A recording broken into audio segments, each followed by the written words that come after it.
নবীজির উপর দরুদ পড়লাম। আমরা যারা মাহফিলের মধ্যে বসে আছি, এমন একটা মানুষ আছেন দাঁড়ায় বলতে পারবেন, হুজুর গো, আমার জীবনে 50 বছর 60 বছর 70 বছর নামাজ পড়েছি, আমার জীবনে 60 বছরের ভিতরে একটা বার রমজানের রোজা কাজা করি নাই, আমার জীবনের ভিতরে কোনোদিন রাত্রে তাহাজ্জুদ নামাজ কাজা করি নাই, আমার জীবনের ভিতরে সুন্নতি আমল ছাড়া আমি জীবনে চলাফেরা করি নাই, আমার জীবনে সূর্য উদয়টা আমি কোরআন শরীফ পড়া ছাড়া দেখি নাই, আমার জীবনে সূর্য অস্তটা কোরআন শরীফ পড়া ছাড়া সূর্য অস্ত করাই নাই। হে আমার আব্বারি, এতগুলো আমল যদি থাকে গো, আর যদি আপনাকে আমাকে নবী শাফায়াত না করে, নবীর সুপারিশ যদি আপনার আমার উপর আপনি আমার ভাগ্য না হয়, নবীর শাফায়াত ছাড়া আমরা একটা মানুষও জান্নাতের আশা করতে পারি না। কথা বলেন ঠিক কি না? তাহলে নবীজির শাফায়াত দরকার আছে কি আছে না?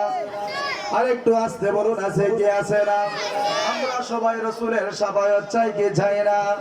কে কে চান একটু হাতটা তুলিয়া দেখান। সবাই চান? সবাই যদি চান, দুইটা জিনিসের মাধ্যমে রাসূল আপনাকে আমাকে শাফায়াত করবে। এক নাম্বার মাধ্যমটা হলো আন আবি হুরায়রা রাদিয়াল্লাহু তাআলা আনহু ক্বালা রাসূলুল্লাহ সাল্লাল্লাহু তাআলা আলাইহি ওয়াসাল্লাম মান যারা কবরি বাদা মাউতি ওয়া মান যারা কবরি ফি হায়াতি। নবী ডাক দিয়া বলে, উম্মত, আমার জীবন দশা অবস্থায় যারা আমি নবীর সাথে সাক্ষাৎ করেছে এবং আমি রাসূলের ওফাতের পরে যারা আমি রাসূলের রওজা মুবারকের পাশে আয়েশা আসসালাতু ওয়াসসালামু আলাইকা বলে সালাম দিবে, আমি রাসূল বলে দিয়ে গেলাম তাদেরকে শাফায়াত করা আমি নবীর জন্য ওয়াজিব। একজন সাহাবী ডাক দিয়া বলে, ইয়া রাসূলুল্লাহ, নবী গো,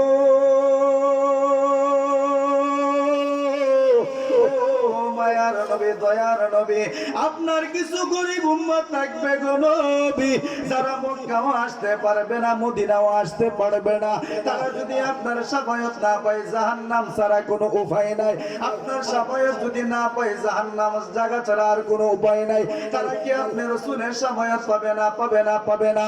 ইয়া রাসূলুল্লাহ, আপনি বলে দিন। নবী ডাক দিয়া বলে, উম্মত, তোমরা আমার সাহাবী আমার উম্মতদেরকে জানাইয়া দিও, আমি রাসূল বলে দিয়ে গেলাম, আমার যেই সাহাবী আমি নবীকে মহব্বত করে, আমার যে উম্মতগুলো আমি নবীকে তাজিম করে ভালোবেসে মায়া করে আমি রাসূলের উপর দরুদ পড়বে, আমি রাসূল বলে দিয়ে গেলাম, আমার দরুদ পড়নেওয়ালা উম্মতগুলারে শাফায়াত করা আমি নবীর জন্য ওয়াজিব হয়ে যাইব।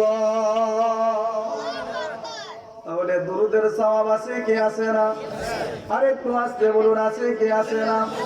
আপনি নামাজ পড়বেন, রোজা রাখবেন, কোরআন তেলাওয়াত করবেন, যাকাত দিবেন, সবকিছু আদায় করবেন, যদি আপনি নিজে পবিত্রতার দিকে আপনার খেয়াল না থাকে, আপনি কোন কোন আমল করলে পবিত্র হতে পারবেন, আপনার যদি পবিত্র আমলে পবিত্র হাদিসগুলো আপনার জানা না থাকে, আপনি আলেম হতে হবে শর্ত না, আপনি মুফতি হতে হবে শর্ত না, আপনি কোরআনের হাফেজ হতে হবেন শর্ত না, আপনি মুহাদ্দিস হতে হবেন শর্ত না, আপনি শাইখুল হাদিস হতে হবেন শর্ত না। একটা মানুষ চলতে ফিরতে খাইতে উঠতে বসতে নামাজ রোজা হজ যাকাত আদায় করতে যায় যতটুকু ইলম অর্জন করা দরকার, ততটুকু ইলম একটা নর এবং নারীর উপর শিক্ষা করা ফরজে আইন। কথা বলেন ঠিক কি না? আমরা জানি না এই ইলম, তুমি আমরা জানি না। আপনারা সাধারণ মানুষ বলছেন, এখানে এমন মানুষ আছে যারা প্রস্রাব করে পানি লইছে না, কিন্তু মাহফিলের প্যান্ডেলের ভিতরে আছে। আর একটু আসতে বলুন, আছে কিনা? আমার কথা বলে একটু তিতা লাগবো। কেন তিতা লাগবো জানেননি? আমি একটু হক কথা করে বলবো। আমি আপনার উপকারের জন্য কয়েকটা হক কথা বলবো। কারণ আপনারা বর্তমানে যারা বসে আছেন, আমি আপনাদেরকে ছোট করছি না, আল্লাহর রাস্তে বলি, ছোট করছি না। কেন ছোট করছি না? আমি আপনাদেরকে একবারে ওয়ান ক্লাসের একটা কথা শোনায় যাব। আমি যদি আপনাকে এখন এমন একজন সাহাবীর নাম ধরে ওয়াজ করবো, শোনার পরে আপনার মন প্রাণ দিল সব নরম হয়ে গেছে। নরম হয়ে যাওয়ার পরে এখানে বইয়া চোখ দিয়ে পানি ছাড়ছেন, হাই রে, রাসূলের সাহাবী কত কষ্ট করেছে। কিন্তু এই জায়গার ওয়াজ, মেহারি দরবারের ওয়াজ, মেহারি দরবার ইতি রয়ে গেছে, বাড়িতে আর গেছে না। এই চোখের পানি দিয়া আপনি আমাদের জীবন পরিবর্তন হবে না। কথা বলেন ঠিক কিনা? তাহলে জীবন পরিবর্তন করার দরকার আছে নি? আরেকটু আসতে বলুন, আছে কি আছে না? আজকে মাহফিলে এমন মানুষ আছে যারা প্রস্রাব করে পানি অথবা কোনো টিস্যু কোনো কিছু ব্যবহার করে নাই, কিন্তু মাহফিলের প্যান্ডেলের নিচে বসে আছে। আছে কি আছে না? কিন্তু ভাই আপনার জীবন ধন্য। যদিও আপনি না পাক বসেছেন, শুনে যাবেন, আমলে পরিবর্তন হবেন, আপনার জীবনে উপকারে আসবে। আর যদি আপনাকে ওই কথাটা না বলে বড় একটা ওয়াজ, বড় একটা জিগিরে চলে যায়, আপনি কইরা চলে যেতে পারবেন, কিন্তু জীবন পরিবর্তন হবে না। আমার নবী বলেন, ও আমার সাহাবীরা, আমার উম্মতদেরকে জানাইয়া দাও, পবিত্রতা হলো ঈমানের একটা অংশ। পবিত্র যদি আপনি না থাকেন, আপনার দেহ যদি পবিত্র না থাকে, নামাজ পড়লে কোনো লাভ হবে না। আপনার দেহ যদি পবিত্র না থাকে, রোজা রাখলে কোনো লাভ হবে না। আপনার দেহ যদি পবিত্র না থাকে, আপনি কোরআন তেলাওয়াত করলে কোনো লাভ হবে না। আপনার দেহ যদি পবিত্র না থাকে, ওয়াজিফা আদায় করলে কোনো লাভ হবে না। আপনার দেহ যদি রে আব্বা পবিত্র না থাকে, আপনি যতই ইবাদত বندگی করেন না কেন গো, ওই ইবাদত বندگی কিন্তু আল্লাহর দরবারে পৌঁছবে না। আমার নবী ডাক দিয়া বলে, ও আমার সাহাবীরা রে, আমার উম্মতদেরকে জানাইয়া দাও, ও আমার সাহাবীরা, আমার উম্মতদেরকে জানাইয়া দাও, আমার উম্মত নামাজ পড়ে নাই, তার জন্য নির্ধারিত একটা শাস্তি আছে। এক ওয়াক্ত নামাজ ইচ্ছাকৃতভাবে ছেড়ে দিলে 80 হুব্বা আগুনে জ্বলতে হবে, অথবা 2,88,000 বছর আগুনে জ্বলতে হবে।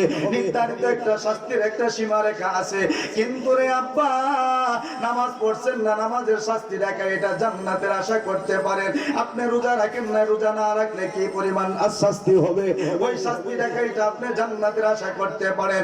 আপনার যাকাত দেওয়ার প্রয়োজন, সামর্থ্য আছে, কিন্তু আপনি যাকাত দেন নাই, না দেওয়ার কারণে যে গুনাহ হয়েছে, ওই গুনার জন্য শাস্তি কে, এটা জান্নাতের আশা করতে পারেন। কিন্তু আব্বারে, আব্বারে, আপনার দেহটা যদি অপবিত্র থাকে, আর অপবিত্র থাকা অবস্থায় যদি মালাকুল মউত আপনার কাছে আমার কাছে চলে আসে রে আব্বা, গত বছর আমি ওই মাহফিলের মধ্যে বসে কয়েকটা কথা বলে গিয়েছিলাম, কিন্তু জানি না এমন মানুষ আছে যারা গত বছর প্যান্ডেলের নিচে বসে সুন্দরভাবে কথা শুনেছে, আমরা বলেছি, আপনারা শ্রবণ করেছেন, কিন্তু আজকে তারা অন্ধকার কবরে।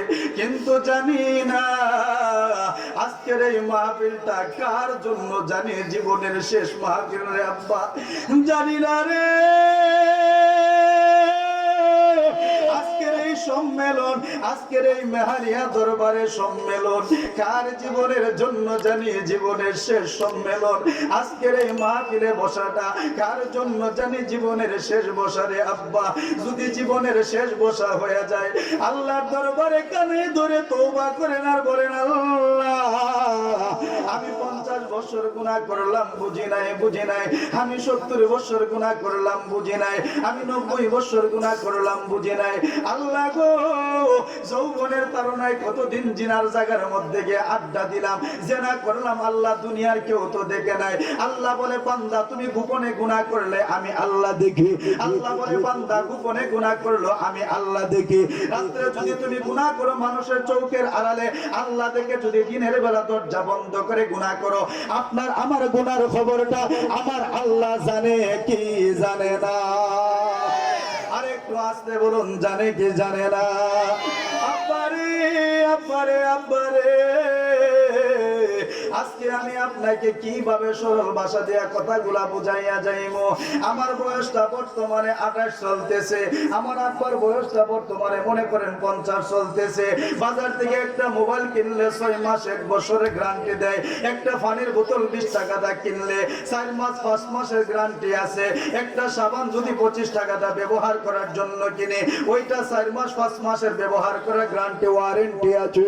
কিন্তু রে আব্বা, আল্লাহ যে এত সুন্দর করে আপনাকে আমাকে বানাইলো, এত সুন্দর চেহারা দিল, এত সুন্দর চক্ষু দিল, এত সুন্দর করে হাত দিল, এত সুন্দর করে পা দিল, সুন্দর করে জবান দিছে কথা বলার জন্য, কিন্তু আল্লাহ বলে তোমার কোনো গ্যারান্টি নাই, ওয়ারেন্টি নাই, সিকিউরিটি নাই, কিছু নাই।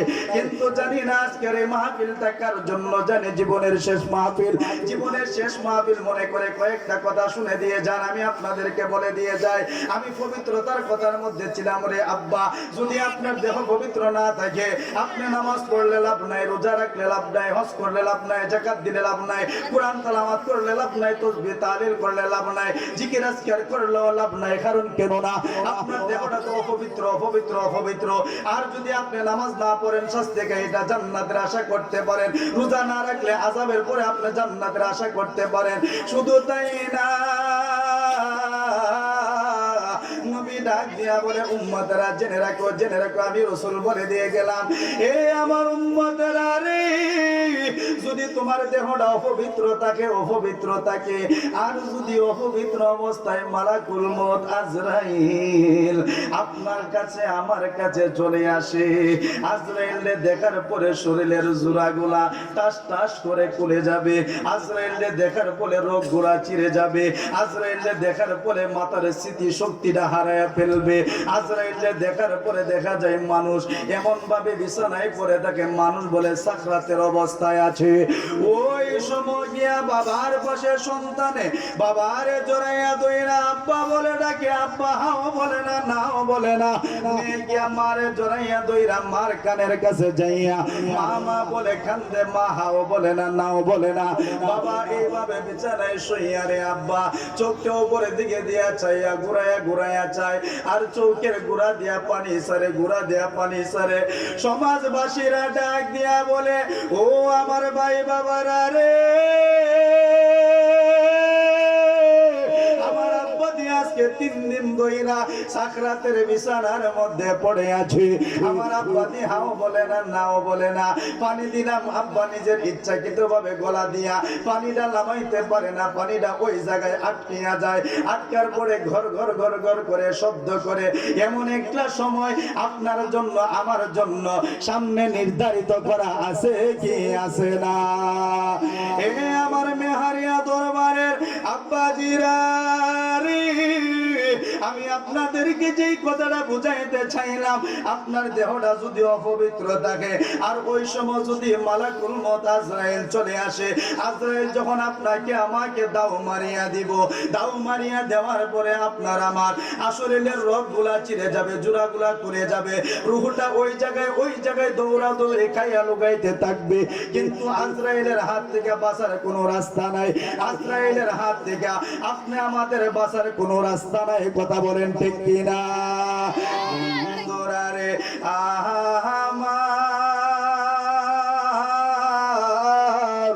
ও আমার মেহারিয়া দরবারের বাবারা, যদি আপনি আমি দেহটা অপবিত্র থাকে, ওই সময় যদি মালাকুল মউত আজরাইল চলে আসে, নবী বলে ওই মানুষটার মৃত্যুর কালে ঈমান নিয়া মানুষটা কবরে যাইতে পারবে না।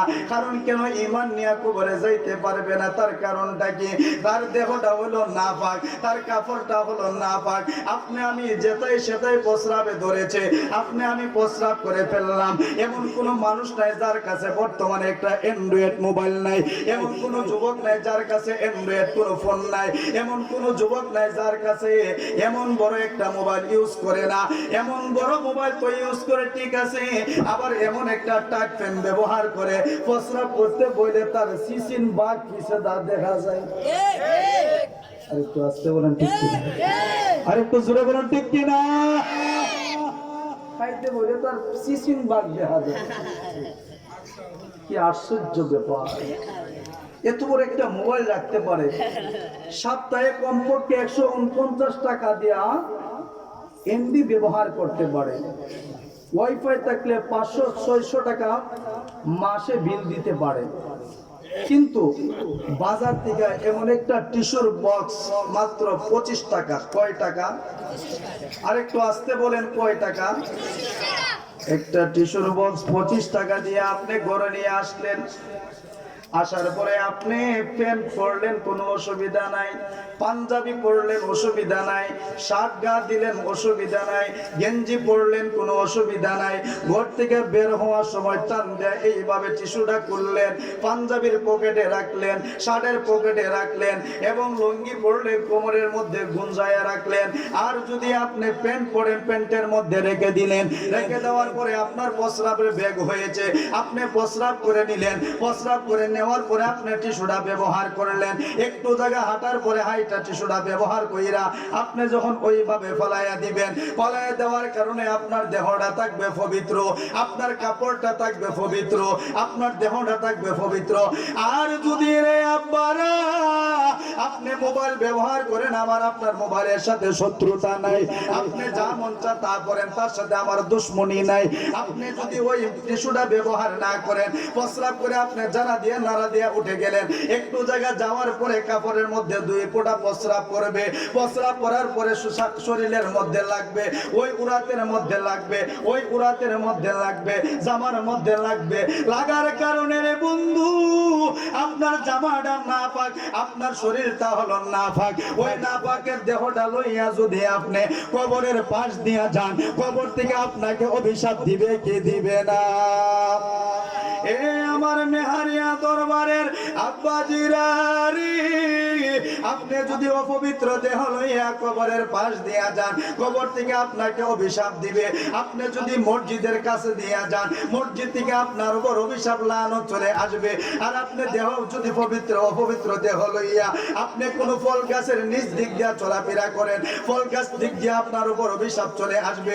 আর যদি আপনি পবিত্র দেহ লইয়া গুরুস্থানের পাশ দিয়া চলে যান, গুরুস্থান থেকে আপনার উপর গুরুস্থানের রুহুরাত আত্মার সওয়াব আপনার উপরে চলে আসবে।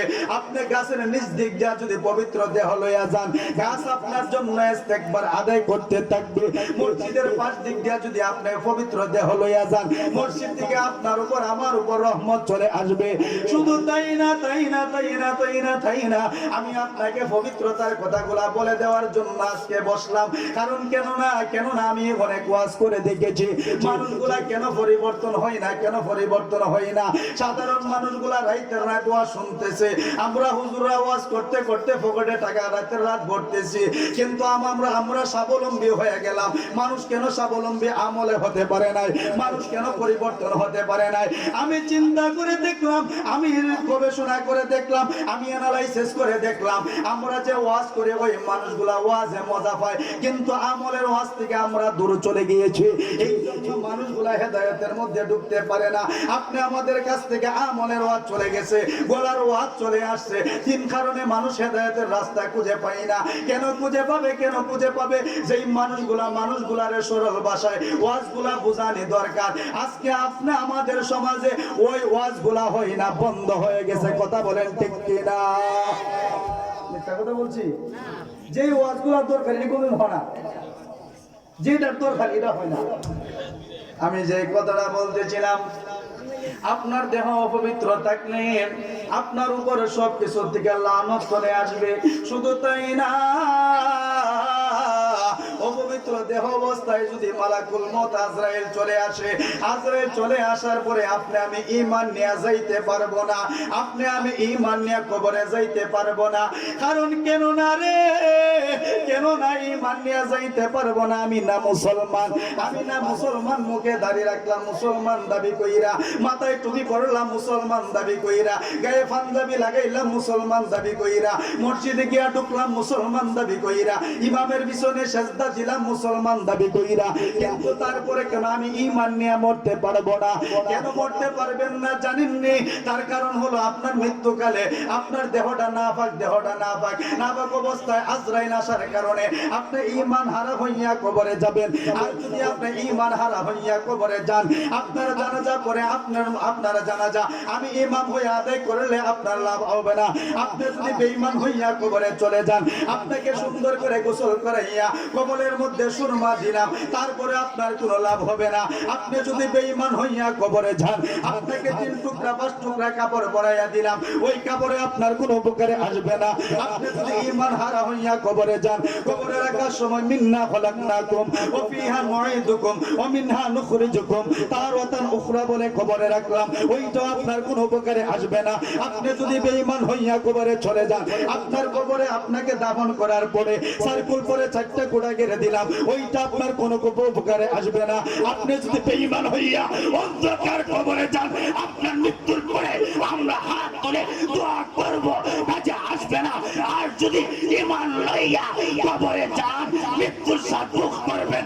আল্লাহ বলে ঈমান লইয়া মৃত্যুবরণ করবে আমার আল্লাহ ঈমানদারকে সাথে সাথে জান্নাতের মেহমান বানায়া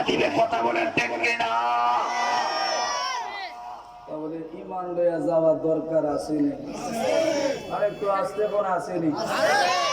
কেউ আসগুলা তেমন ভালো লাগতো না, ভালো লাগতো না। কে লিয়া জানো নি? এটা নিজে ধরে ফেলেছি বাবা, এটা নিজে ধরে করবো মিয়া।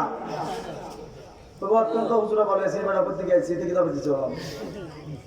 কিন্তু আব্বা আমি আপনার জীবন পরিবর্তনের জন্য বলে দিয়ে যাই, আব্বা যদি আপনি বেঈমান হয়ে কবরে যান, কবরে কি পরিমাণ শাস্তি হবে, শাস্তির ওয়াজ শুনেছেন। ওই কবরের আযাবের দিকে ঢুকবো না।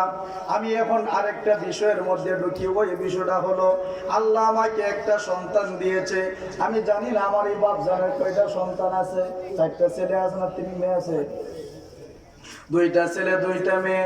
বন্ধুরে বন্ধুরে, তেমন ভাবে কারো 3টা ছেলে আছে, কারো 2টা ছেলে আছে। তেমন ভাবে ছেলে মেয়ে আপনি আমাদের আছে কি আছে না? কিন্তু ছেলে মেয়ের জন্য আপনি আমি জাহান্নামে যেতে হবে। কেন ছেলে মেয়ের জন্য জাহান্নামে যেতে হবে জানেননি? হাসরের ময়দানে আমার সন্তান আমার গাড়ির মধ্যে পা রাখবে, আমার গাড়ির মধ্যে পাও দিয়ে আমার সন্তান জান্নাতে চলে যাবে, আর সন্তানের কারণে আপনি আমি জাহান্নামে চলে যেতে হবে।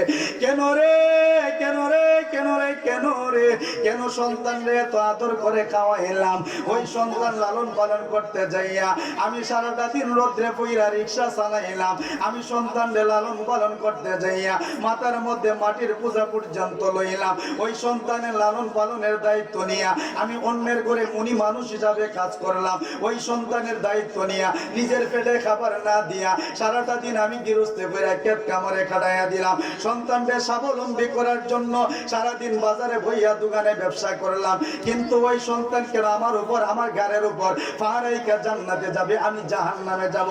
কেন যাব জানেননি? জানেননি? জানেননি? জানেননি? আমিও তো আপনাদের মতো একটা বাবারই সন্তান, আমিও তো আপনাদের মা। মা গো, আমিও তো আপনাদের মায়ের গর্ভ থেকে এসেছি, আমিও তো আপনাদের মায়ের মতো আরেকটা মায়ের সন্তান। কিন্তু সন্তান কেন আপনার আমার কাঁধের মধ্যে পাহাড়াইকা জান্নাতে যাবে জানেননি? আপনার সন্তান আমার সন্তানকে আপনি আমি সুশিক্ষা দিতে পারি নাই। আমার একটা সন্তান হলো ইঞ্জিনিয়ার, আমার আরেকটা সন্তান হলো MBBS ডাক্তার, আমার আরেকটা সন্তান হলো প্রাইমারি স্কুলের হেড টিচার। কিন্তু 3টা সন্তান 3টা জায়গায় তারা সেটেল হয়ে আছে। বন্ধুরে, বন্ধুরে, আপনি আমি যখন মারা যাইব, দেহ থেকে যখন প্রাণ পাখিটা বাইর হয়ে যাইব, ওই সময় আমার সন্তান আব্বা গো, আব্বা গো কইয়া মাটির মধ্যে গোড়াগড়ি খাইয়া আমার সন্তান আমার জন্য কাঁদবে। ওই কান্নাটা তো আপনার কোনো উপকারে আসবে না, উপকারে আসবে না। কি করলে উপকারে আসবে জানেননি?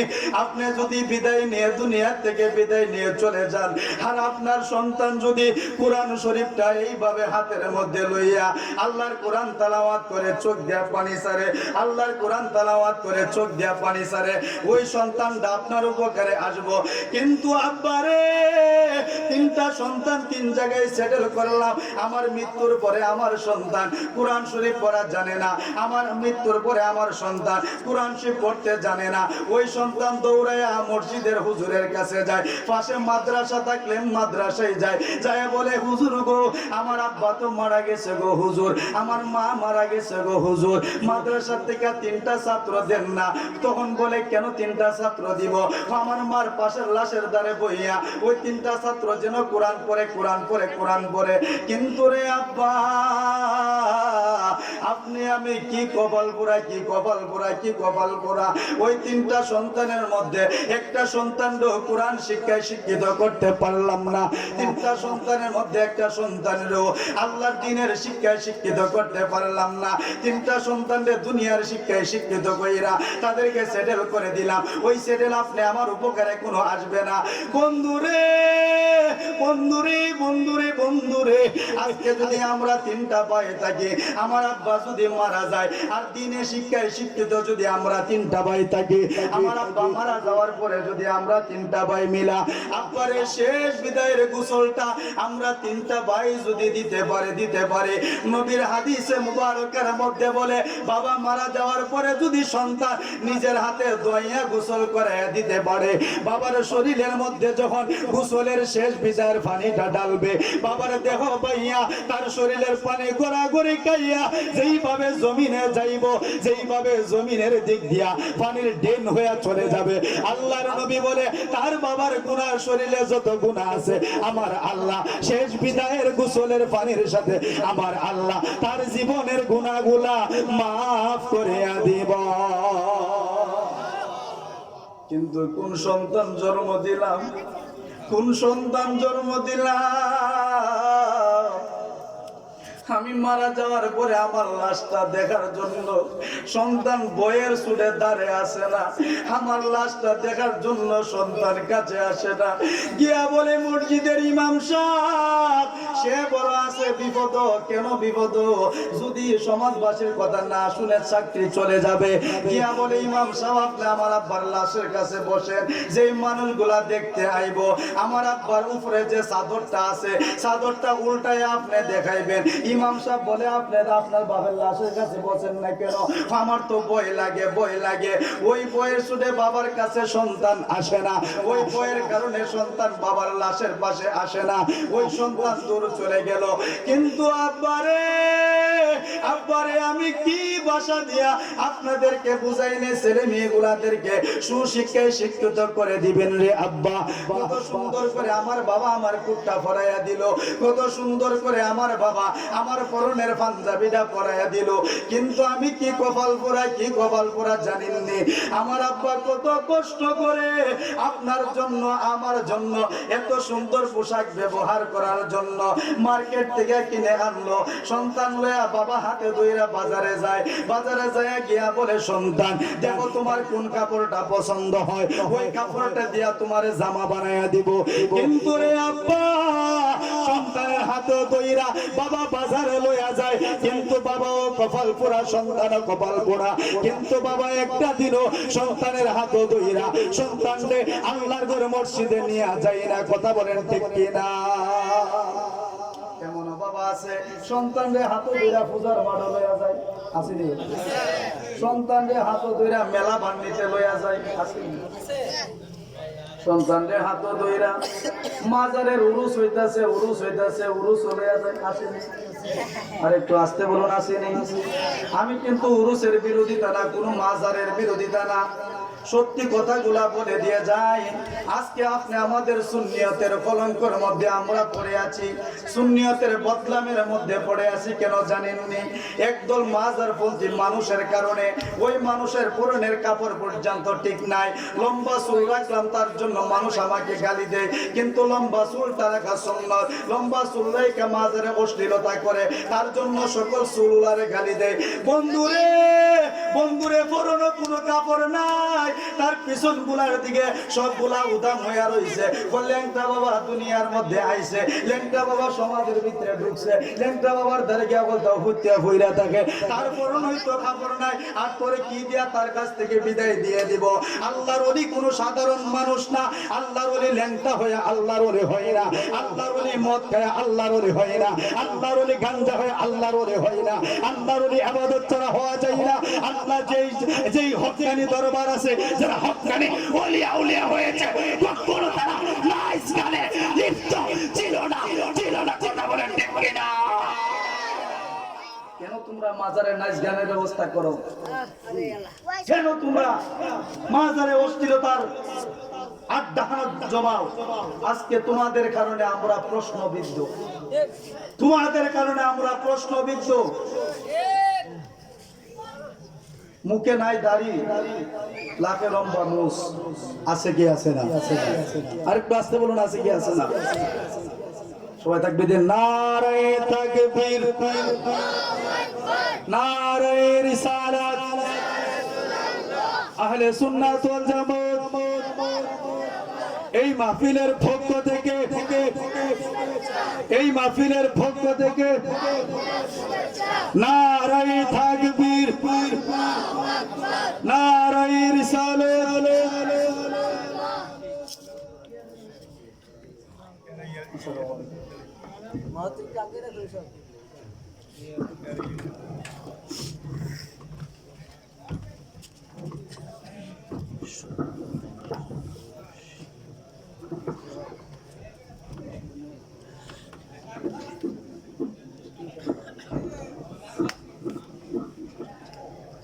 সকলে বলি মারহাবা মারহাবা। আর একটু আস্তে বলুন মারহাবা মারহাবা। একের পরে এক চলে আসতেছে, এক এক ফুলের এক একটা গ্রাম, এক এক ফুলের এক এক গ্রাম। সব ফুলের গ্রাম কিন্তু একরকম হয় না। আমি যে কথাটা আপনাদেরকে বোঝাতে চাচ্ছিলাম, বাবা সুন্দর করে আমার পোশাক পরাছে, সুন্দর করে বাবা আমাকে মার্কেটে নিয়ে হাতে ধরে সুন্দর সুন্দর কাপড়গুলো, আমি যে কাপড়গুলো পরলে আমার দেহের সাথে বডির সাথে ম্যাচিং হবে, মানাবে, সুন্দর দেখা যাবে। সন্তানে যখন সুন্দর পোশাক পরে বাবার মনে আনন্দ পায়, স্ত্রী যখন নতুন জামা পরে স্বামীর মনে আনন্দ পায়, স্বামী যখন গুজগাছ করে চলে স্ত্রীর মনেও আনন্দ পায়। কথা বলেন ঠিক কিনা? কিন্তু বাবা আমাকে মাথার ঘাম পাতায় পেলে রিক্সা চালিয়ে আমার সুন্দর পোশাকের ব্যবস্থা করেছে। কিন্তু বাবা যখন মারা যাবে, বাবার কাপনের কাপড়টা আমি সন্তান হয়ে শেষ বিদায়ে বাবার পরনের জামাটা নিজে কেটে দিতে পারি না। এইটা দ্বারা বোঝা যায় আমার মতো কুলঙ্গার সন্তান, আমার মতো কপাল পোড়া সন্তান এই জগতে আর কেউ হতে পারে না। কথা বলেন ঠিক কিনা? কিন্তু যদি আমি দিনের শিক্ষায় শিক্ষিত হতাম, তাহলে বাবার শেষ বিদায়ের বাবার গোসলটা আমি নিজ হাতে পড়াইয়া দিতাম। দিনের শিক্ষায় যদি আমি শিক্ষিত হতাম, বাবার শেষ বিদায়ের কাপনের কাপড়টা আমি নিজের হাতে কেটে দিতাম। যদি আমি দিনের শিক্ষায় শিক্ষিত হতাম, বাবার এই কবরে রাখার সময় বলতাম, একটা হাসির কথা মনে হয়েছে, আমি এই দিন এক জায়গায় গেছি, এক লোকের কবরে নামাইতেছে, নামানোর পরে এক লোক বলতেছে আস্তাগফিরুল্লাহ রাব্বি মিন কুল্লি যামবি ওয়া তুবু ইলাইহি আস্তাগফিরুল্লাহ আস্তাগফিরুল্লাহ। আমি কি রে মাইরে কি রে, এটা কি কবর নামাইতেছে লাশ আর এ বলে আস্তাগফিরুল্লাহ? এটা না জানার কারণে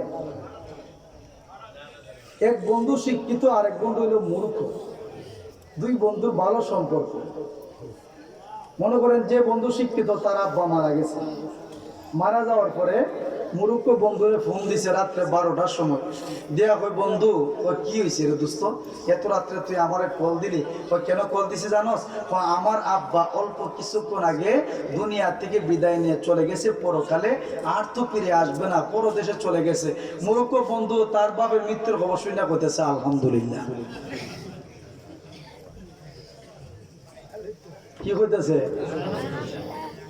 শিক্ষিত বন্ধু সব বনাশ। আমার বাবার সাথে এর কি এত বড় শত্রুতা? মৃত্যুর খবর শুই না, মৃত্যু সংবাদ শুই না, বলতো আসিন ইন্না লিল্লাহি ওয়া ইন্না ইলাইহি রাজিউন। কিন্তু জানে না বিদায় মূর্খ বন্ধু বলতেছে আলহামদুলিল্লাহ। শিক্ষিত বন্ধু তো রাগে ভয়া, হ্যাঁ কি বলে হের ফোন কাটতে হের সাথে সব যোগাযোগ বন্ধ করে দিছে। জানাজা কটা বাজে হবে এটাও জানাইছে না। হের বাপের জানাজা হে দিয়া সমাজবাসী লেয়া দাফন কাফন শেষ করে লেছে। 2 দিন পরে আইছে, কিরে বন্ধু তুই কইলে তোর বাপ মরে গেল গা, এরপরে তুই জানাজার খবরটা জানাইলে না, 2 দিনের ভিতরে কোনো যোগাযোগ করলে না, তোর আবার তুই আমার সাথে রাখতে আছিস কে লিগা? 2 দিনের ভিতরে একটা ফোন দিছ না, আর তুই আমার না দেখলে তোর জান বাঁচে না, আমি তোর না দেখলে আমার জান বাঁচে না, কিন্তু এই কাজটা করলে কিন্তু। তখন বন্ধু হো দোস্ত, আমার আব্বার সাথে তোর কি শত্রুতা? আমি আছি। কেন? তোরা বাইরে তাইলে তোরা বাবার কত মায়া করতো, ভালোবাসতো, তোর আব্বার সাথে আমার কোনো শত্রুতা আমি নাই। কত যদি তোমার কোনো শত্রুতা আমি না থাকে, আমার আব্বা মারা গেছে, তুই আমার আব্বার মৃত্যুর খবর শুই না করছিস আলহামদুলিল্লাহ। দোস্ত তাহলে কি তা কি জানোস নি?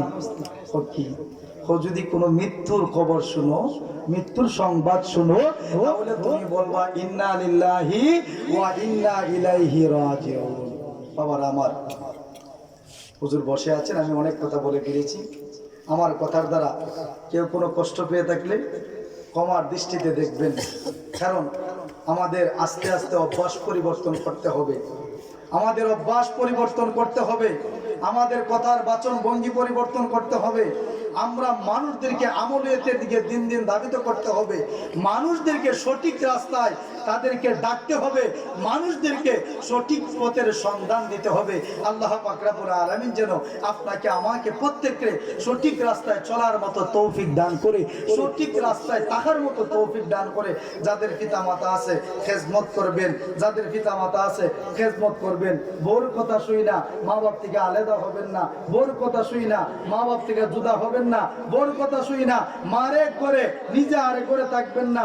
জীবনে যদি জিরো থেকে হিরো হতে হয় মা বাবার কদমে থাকবেন। আল্লাহ পাক রব্বুল আলামিন যেন আপনাকে আমাকে পরিপূর্ণভাবে মানুষ হওয়ার তৌফিক দান করে। ওমা তৌফিক ইল্লা বিল্লাহ ওমা আলাইনা ইল্লাল বালাগ। আসসালামু আলাইকুম ওয়া রাহমাতুল্লাহি ওয়া বারাকাতুহু।